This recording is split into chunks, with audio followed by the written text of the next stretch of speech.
제가 말씀과 함께 51쪽을 읽겠습니다. 바울은 이웃을 대하는 그리스도인의 자세에 대해서 언급하고 있습니다. 삶의 모든 관계에서 가장 중요한 것은 사랑이며 서로 사랑하는 것이 율법의 완성임을 강조합니다. 또한 이웃을 자신과 같이 사랑하는 것이 십계명의 말씀을 실천하는 것임을 말씀합니다. 이어서 바울은 종말의 시대를 살아가는 그리스도인의 자세에 대해 언급합니다. 먼저 구원의 때가 임박함을 인식하고 어둠의 일을 벗어버리는 마음가짐이 중요합니다. 이를 위해 빛의 갑옷을 입을 수 있도록 단정히 하고 방탕하거나 술 취하지 아니하고 음란과 다툼, 시기와 정욕을 버리고 예수 그리스도로 옷 입을 수 있어야 함을 강조합니다. 아멘. 여러분들도 잘 아시다시피 기독교는 사랑의 종교입니다. 여러분들도 믿으십니까? 네, 기독교는 사랑의 종교. 기독교는 예수님의 사랑 때문에 생겨났습니다. 만약에 예수님의 사랑이 없었다면 기독교는 이 세상에 존재하지도 않았을 겁니다. 그러나 요즘에 이 사랑의 기독교인, 이 기독교를 바라보는 시선이 그렇게 곱지 않습니다. 기독교인들이 굉장히 오만하고 독선적이고 편협하다라고 하는 생각을 가진 사람들이 많아졌습니다. 물론 언론에서 일부 일조한 점도 있습니다. 기독교 관련해서 이 다루는 기사들 대부분이 기독교의 문제점들만 이렇게 많이 내보내다 보니까는 기독교가 이렇게 비친 점이 없지 않아 있는 것도 사실입니다. 그렇다 할지라도 이러한 사람들이 보는 이 시선에서 우리는 우리 자신을 진지하게 돌아보고 생각해야 할 점도 있다라는 것을 받아들여야 한다라는 겁니다. 그래서 오늘 이 새벽에 어떻게 하면 우리가 기독교인의 매력을 다시 한번 일깨우며 살아갈 수 있을까? 기독교인 다음이 무언가? 그리고 참 기독교인은 어떻게 살아가야 하는가를 함께 나누며 기도로 나아가는 시간을 갖도록 하겠습니다. 먼저 첫 번째는 오늘도 사랑하며 율법을 완성하게 하소서. 오늘도 사랑하며 율법을 완성해 나가게 하소서 기도입니다. 아까 제가 기독교는 사랑의 종교라고 말씀드렸듯이 기독교에서 아무리 강조하고 또 강조하고 또 강조해도 지나치지 않는 게 있다면 그건 바로 사랑입니다. 기독교인들이 해야 할 의무, 그것은 바로 사랑이다라는 겁니다. 제가 8절을요 공동 번역으로 다시 한번 읽어드리겠습니다. 다른 성경 번역본입니다.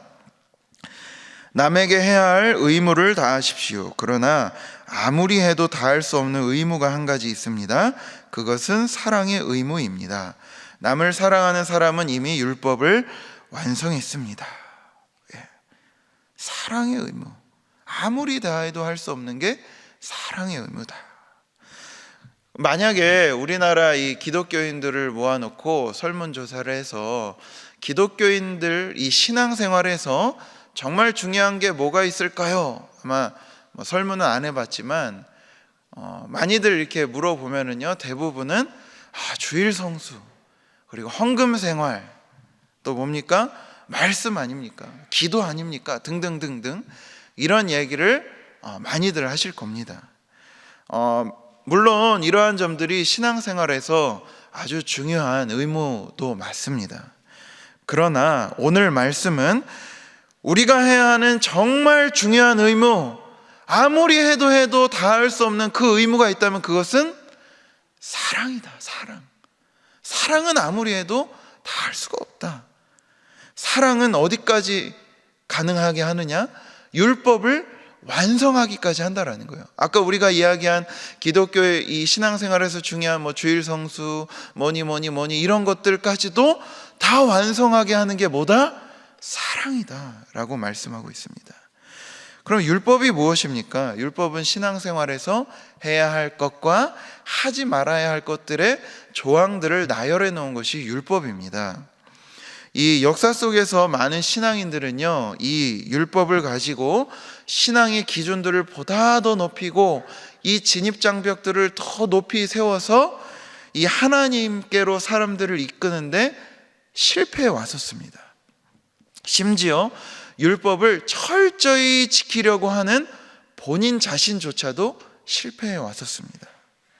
그러나 이 율법이 어떻게 우리에게 주어졌느냐를 가만히 생각해 보십시오.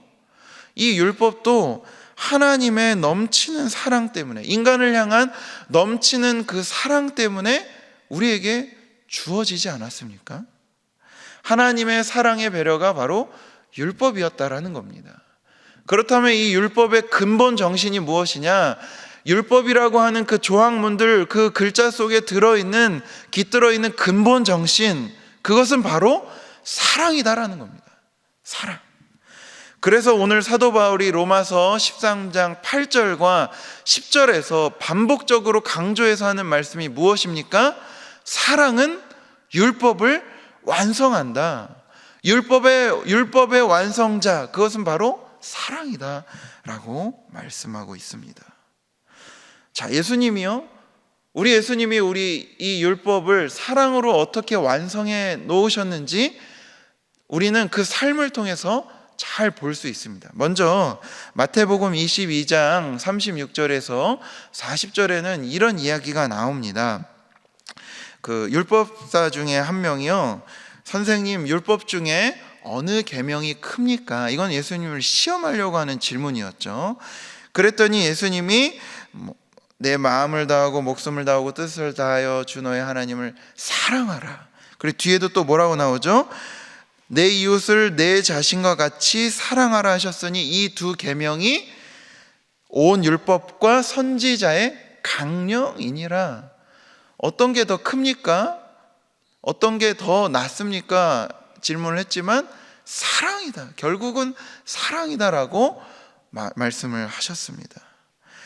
이게 어떻게 예수님의 삶에서 드러났는지 우리는 또 잘 아는 본문 중에 하나가 요한복음 8장에 나타난 본문입니다. 여기에서 우리가 잘 아시다시피 음행하다가 잡혀온 여인이 있습니다. 많은 사람들은 율법을 가지고 삿대질하면서 이 율법에 의하면 이 여인은 죽어야 마땅한 존재였습니다. 사람들은 살기 등등한 눈빛을 가지고 한 손에는 돌을 들고 이 여인을 죽이려고 준비하고 있었습니다. 그러나 예수님은 사랑 가운데에서 이 여인을 구원해 주었습니다. 사랑은 율법을 뛰어넘게 하고 사랑은 생명을 살리기까지 합니다. 이게 바로 사랑입니다. 사랑하면 길이 열리고 사랑하면 대안을 제시합니다. 그러나 율법만 강조하다 보면 율법은 자칫 사람을 죽이고 생명을 해치기까지 하는 게 바로 예수님의 삶에서 증명되고 있습니다. 이처럼 사랑에는요, 기술이 필요합니다. 사랑엔 기술이 필요해요. 사랑의 기준이 뭐냐? 내가 아닌 너예요. 상대방. 아까도 우리가 로마서 13장 말씀을 읽었지만 사랑은 이웃에게 악을 행하지 않는다라고 말씀하고 있습니다. 사랑은 이웃을 해치거나 괴롭히지 않는다라는 거예요. 이것은 사랑에도 기술이 필요함을 말씀합니다. 즉, 이 말씀은 사랑의 기준은 내가 아니라 언제나 너라는 거예요. 내가 아무리 좋은 것을 주고 표현한다고 해도 나의 기준과 나의 관점에서 하는 거라면 그것은 사랑을 표현했다라고 볼 수 없다는 거예요.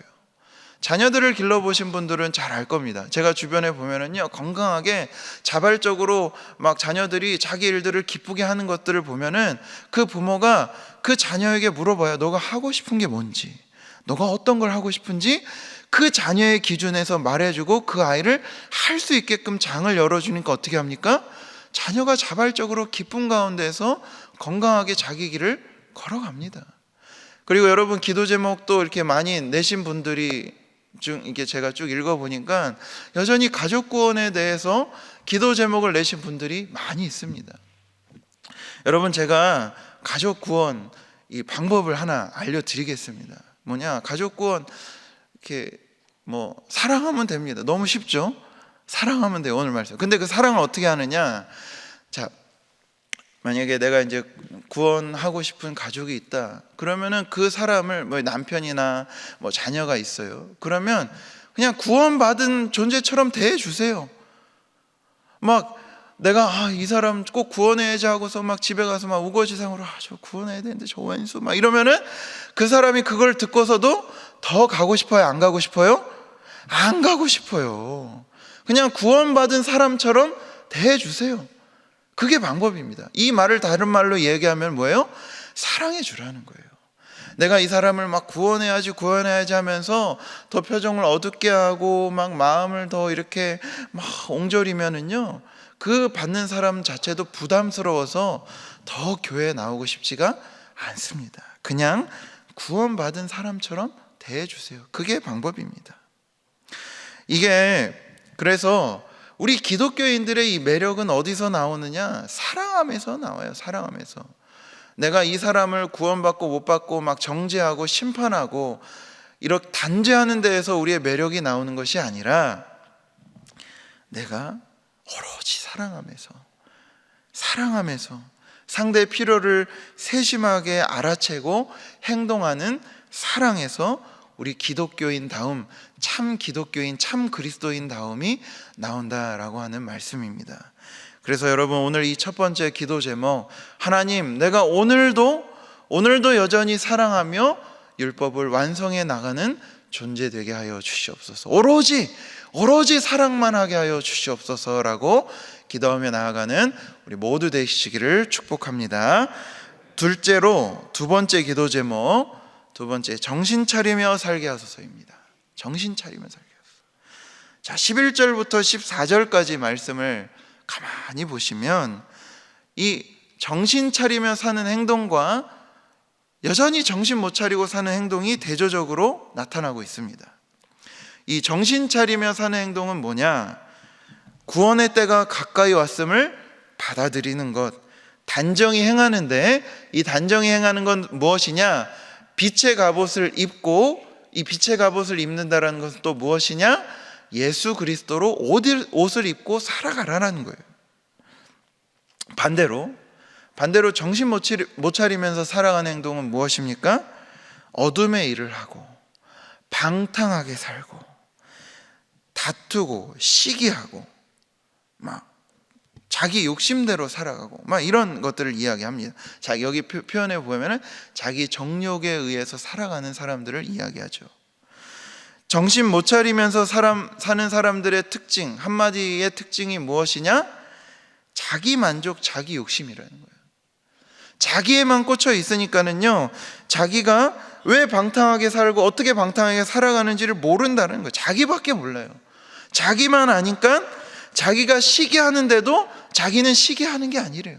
자기가 욕심을 부리는데도 자기는 욕심을 부리는 게 아니래요.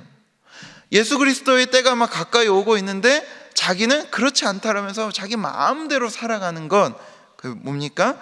자기 욕심대로 살아가는 거예요. 그래서 우리가 여기 말씀의 표현에 의하면 예수 그리스도로 옷을 입는다, 빛의 갑옷으로 옷을 입어라 하는 이 말씀이 무엇이냐면, 우리를 위해서 자기 몸을 다 내어주신 예수님의 사랑의 옷을 입는다라는 겁니다.